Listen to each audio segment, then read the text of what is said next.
let him get up nice and start speaking. Yep. Madam President? The Senator. Thank you, Madam President. Madam President, this is our historic moment. We can see the suffering across our country. We can see how desperate people are. We can see how during this holiday season that people are looking at the prospects, in the words of Tony Fauci, where the worst may be ahead of us for these families. The worst may yet to have been actually inflicted upon families in our country, and yet the Republicans are refusing to allow for a vote on giving each individual $2,000 in order to make it through the rest of this pandemic. And Senator Sanders today speaks for the millions of Americans who are suffering through a devastating health crisis, an unemployment crisis, an eviction crisis, a hunger crisis, and a crisis of faith. Faith that their leaders in this country will stand up and provide for Americans in their hour of need. Meanwhile, we here in Washington, we must confront a moral crisis.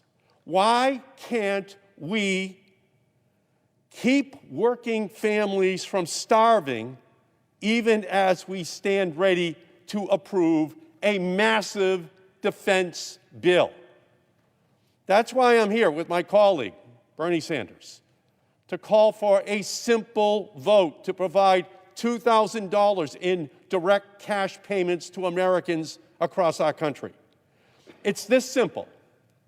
Just like they did in the House of Representatives, the Senate should have a vote, up or down, yes or no, on providing these increased cash payments to desperate Americans. We can get this done quickly and before the holiday if Leader McConnell will simply agree to do it. They already had this vote in the House. 46 Republicans voted for it. Give the Republicans in the Senate the same opportunity to vote. We already know that many of them have already said they will vote for the $2,000 if they get a chance to vote. It's this simple.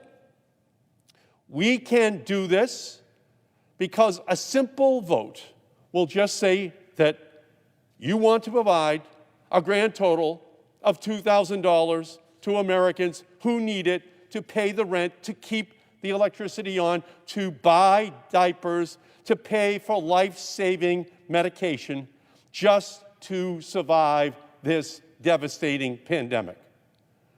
44 House Republicans voted for the $2,000 checks.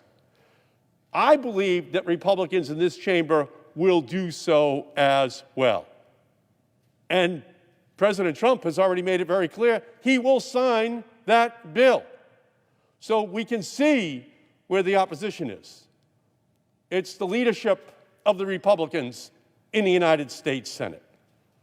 People across our country are falling ill and falling behind on their bills. And for the families of the hundreds of thousands who have died in the coronavirus, medical and funeral expenses are compounding their grief. They need money in their pockets.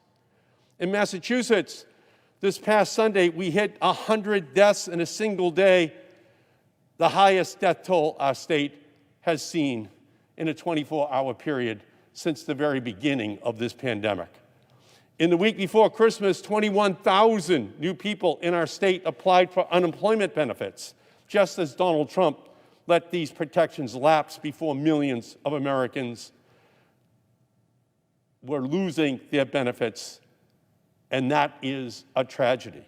A $2,000 check is the most direct and effective mechanism for delivering economic relief right now to those barely holding on throughout this crisis, particularly low-income Americans, immigrant communities, our gig, our service workers, our essential workers. They need help. They have been helping our families. We need to help their families. And right now, these checks would help 158 million people across our country pay for housing, put food on the table, make sure that grandma and grandpa have their diabetes or heart medication. That's why Senator Sanders, Senator Kamala Harris, and I introduced legislation to provide every person in our country, regardless of immigration status, with $2,000 monthly recurring payments to help weather this storm. We knew then, 7 months ago, that a single $1,200 relief check was not going to be enough to help families get by. And the $600 payment in the latest coronavirus package is crumbs to working people who have faced economic hardship through no fault of their own. It won't even cover a month of rent, let alone heating bills, food bills, Wi-Fi bills for students learning from home, and all the other expenses which are piling up for these families. Now, some of my Republican colleagues have said that providing $2,000 would be too expensive. Well, here are some other costs they seem to have forgotten. If our proposal to increase stimulus checks to $2,000 is signed, the overall cost of the stimulus bill would go from $900 billion to $1.36 trillion. Yes, that is $464 billion increase over what we were currently projecting for this bill. But it is only a fraction of the $740 billion defense bill that this chamber stands ready to approve again this week. My Republican colleagues, and I hate to say this, but my Republican colleagues seem more interested in funding defense than in funding the defenseless. And that's what this debate is all about. What do we do to help these defenseless families? In this moment of national crisis, we are able to afford spending $750 billion on a bloated defense budget, spending that is supposed to protect our country, yet did nothing to inoculate against the most profound public health emergency in a century. But we can't give hungry and suffering Americans $2,000. That is a moral failure for our country. Give Americans this money. Most of my colleagues support this defense budget. They got to vote on it a few weeks ago. And I know they stand ready to override President Trump's racist, belligerent veto. We're here today asking the same thing for $2,000 payments, a simple up or down vote. Let's bring the House bill up for a vote. Leader Schumer is committed to bringing it forward. We can get this done before the holiday. We can do this for Americans before the year is out. We must remember that what makes America the envy of the world is not simply the strength of our defense and military, but the strength of our people. People like Ahmed Jaya, a parent of 3, who was laid off from his job as a doorman at the Omni Parker House in Boston this past March.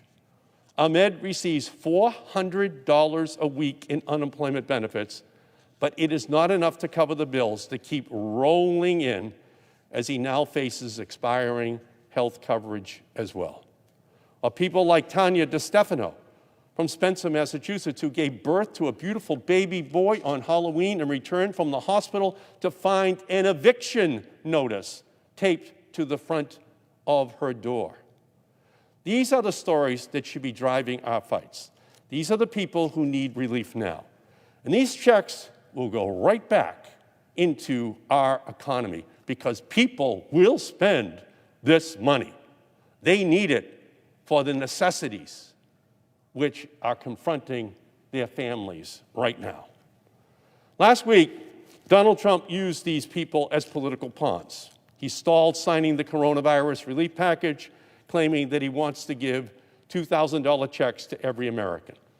By delaying, President Trump may have stiffed unemployed Americans out of $300 this week in unemployment benefits, benefits that they will not get back. So let's now hold Donald Trump to his word. Let's bring this to a vote. And let's pass $2,000 relief checks for every person in our country and put that bill on Donald Trump's desk. This pandemic has laid bare the tragedy of two Americas, one in which billionaires grew their wealth by $931 billion over the course of this pandemic, in America where the rich continue to get richer, and the other America that has seen unprecedented economic uncertainty, Great Depression-level unemployment rates, and devastating losses, where Black and Latinx workers suffer disproportionately higher rates of unemployment, and their families suffer higher rates of coronavirus infection and death, where workers get laid off while CEOs get raises and companies engage in stock buyback plans, where residents get evicted or their electricity shut off, but major corporations barely pay taxes. For those workers and families and struggling households in America, for the vast majority of America, $2,000 is a lifeline. And it is time for Leader McConnell to bring this legislation to the floor for a vote. The American people have a right to know where every member of the Senate stands on this issue. They now know where President Trump says he stands. They now know where every member of the United States House of Representatives stands. And the American people have a right to know, in this desperate time that we are living through, who was on their side to give their families the help which they needed. Senator Sanders is right. We should have a vote. It should be yes and no. And we should do this before the end of this year. Madam President, I yield back the balance of my time. Madam President. The senator from Connecticut.